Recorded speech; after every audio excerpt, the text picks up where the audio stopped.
नमस्कार मु मनोरमा महांती आईएमडी भुवनेश्वर पूरा ओडिशा राज्य रिपोर्टिंग करुँच देखा गत 24 घंटे दक्षिण ओडिशार किछि जिले में कां बां स्थान में कि गोटे कि दुटा स्थान में हल्का मध्यम वर्षा रेकर्ड कर सर्वाधिक वर्षा रेकर्ड कर कलाहांडी जिलार भवानीपाटना 18 मिलीमीटर।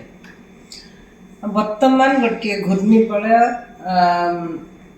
पूर्व बंगोपसागर दक्षिण पूर्व बंगोपसागर एवं संलग्न दक्षिण अंडमान सागर उपर अवस्थित रही जहाँ जोटा कि समुद्र पतन ठारू 5.8 किलोमीटर उच्चता पर्यंत व्यापी।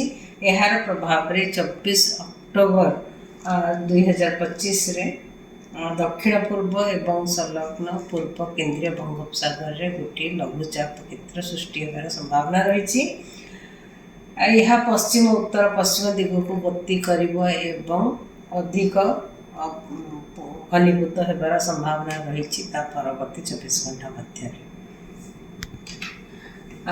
यह फल वर्षा ओडिशा राज्य को किसी स्थान होबार संभावना रही किंतु डायरेक्ट इंपैक्ट अभी पर्यंत ना।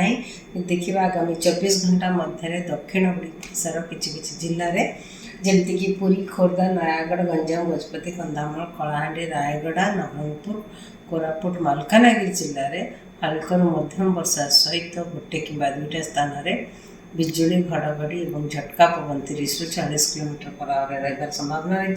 से येलो अलर्ट जारी करा जायछि।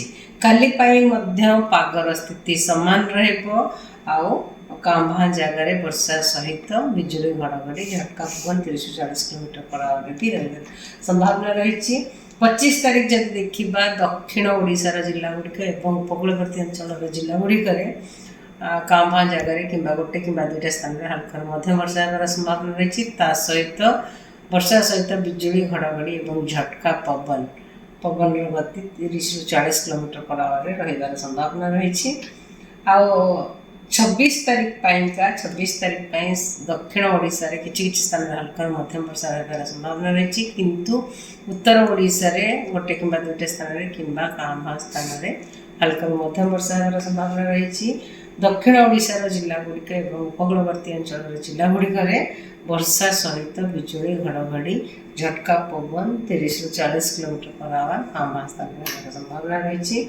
27 तारीख में दक्षिण ओडिशा रे अनेक स्थान में हल्का मध्यम वर्षा होगा सहित उत्तर ओडिशा रे किछि स्थान में हल्का मध्यम वर्षा होगा संभावना रही। सहित राज्यर जिला गुड़िक किछि स्थान में हल्का मध्यम वर्षा सहित बिजुली घड़घड़ी और झटका पवन 30 ରୁ 40 किलोमीटर पर आवर रही संभावना रही। 28 तारीख आउ 29 तारीख रे आमर राज्य अनेक स्थान में हल्का मध्यम वर्षा होगार संभावना रही। 29 तारीख राज्यर किछि स्थान में हल्का मध्यम वर्षा होगार संभावना रही। धन्यवाद।